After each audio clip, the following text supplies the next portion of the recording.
All right, we got the trailer hooked up. Gonna hop in the truck and get going then to the next job site. It's quite an adventure tonight because it's already dark. It's about 6:45, but we got the hinges here. Just some basic ones. I'll probably upload the pictures too for the video, but these are the hinges they had, so these are the hinges that we're gonna make work. Let's go.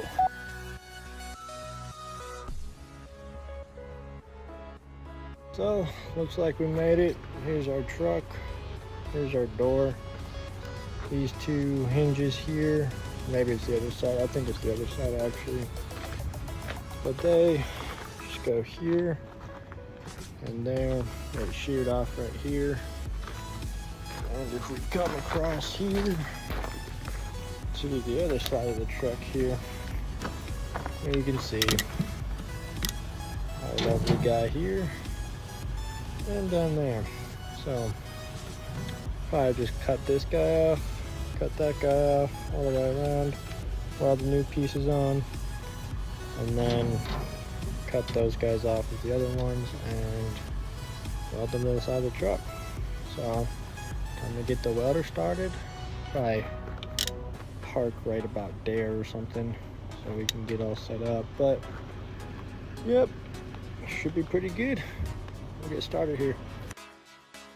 Alrighty, so we got the table here. By table I mean other door that came off of it. So we're gonna start by cutting off these hinges here with the cutoff wheel, and then we'll move on to cut off these guys here, which hopefully should come off decently easy, but it looks like they probably won't, so we'll have to see. But it looks like there's a weld back here, there's the outside welds obviously all the way around, so we shall see. We'll get her done, so let's go ahead and get started on this here door. Alright.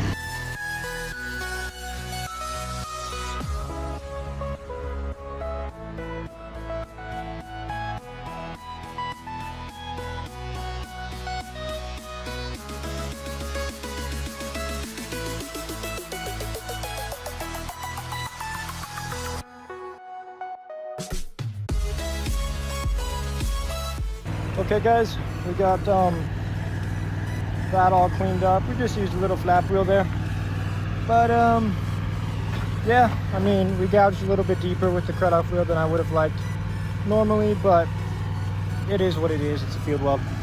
So next step is to go get the new hinges, put them on, tack them up, get the welder set up and tack them up, weld them all out, and then we'll go ahead and get to cutting on this guy. And I'll probably just cut and then grind this because that's a lot of material there. But yeah, so that's what's next.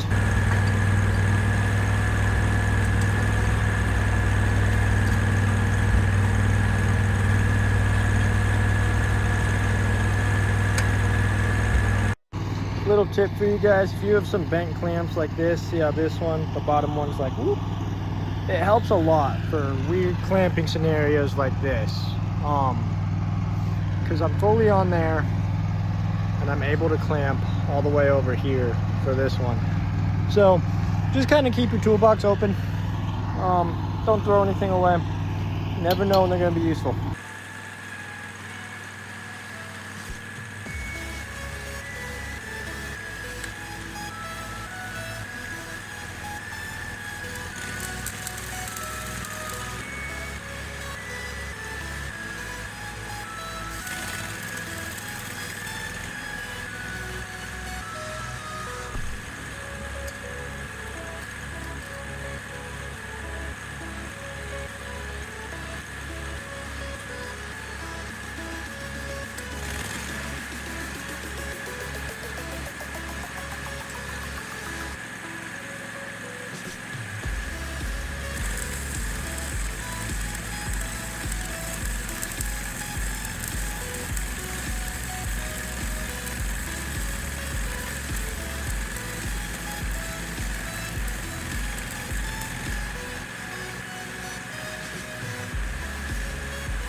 Okay, we got these lovely welds on there all the way around.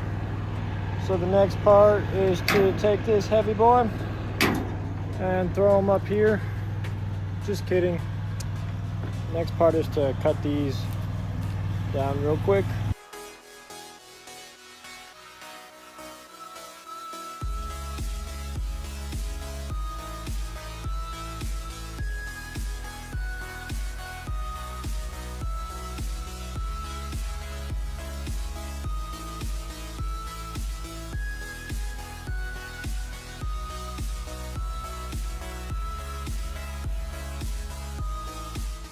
Okay, so got it all smooth.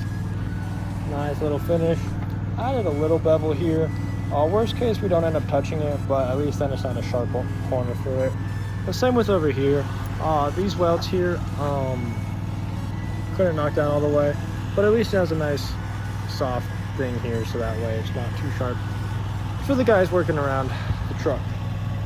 So the next step is we're going to line up the door here and get it latched into place using that, which we should put down here actually. And then we're gonna figure out something to support this side and put some spacers here, so that way it doesn't rub when it shuts. Although it might actually just shut from the outside and never actually go up on here. But we will find out as soon as we put the door in.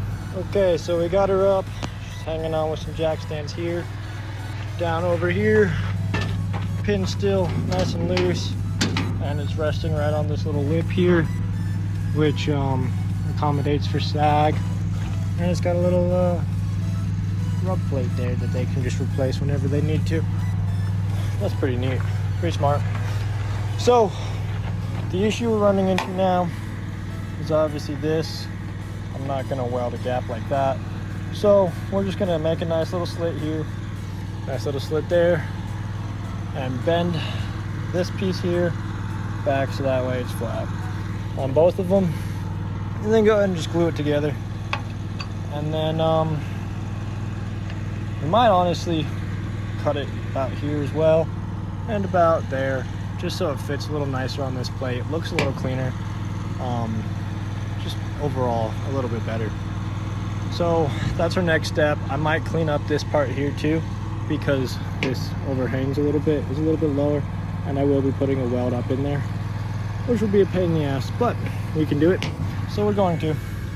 This one here, we'll probably do the same thing, just clean up the bottom, just because it's a little low, but we are almost finished. Home stretch right now. Alrighty, so got this guy nice and flat, cut off. Same with the top one. I did tack these guys here so that way I could bang this and not go too far past with this like flopping around and everything. So next step is probably wire wheel these two tacks and then weld this guy up, and then go ahead and weld this underneath, this, and sneak it in there and wire wheel it all up, and then possibly grind this. Not too sure yet because it's kind of a hard place to get to, but I think it might be worth it just to make everything nice and clean. So go ahead and do that, I guess.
Right, pins out. It just comes off. Don't want to open it too much. We'll just lightly set it on there. That way, don't open too much. Come over here. Look. I don't see anything, like, didn't hear any cracking or anything. That's always a good sign. Make sure it shuts. Gotta step over the other trailer here. It hits this guy and comes right up, just the way we wanted it to. I left the pin in there though. And then the pin. Arguably one of the most important jobs to do when you're done welding stupid shit is to go back on the ground and look for any trash. This electrical stuff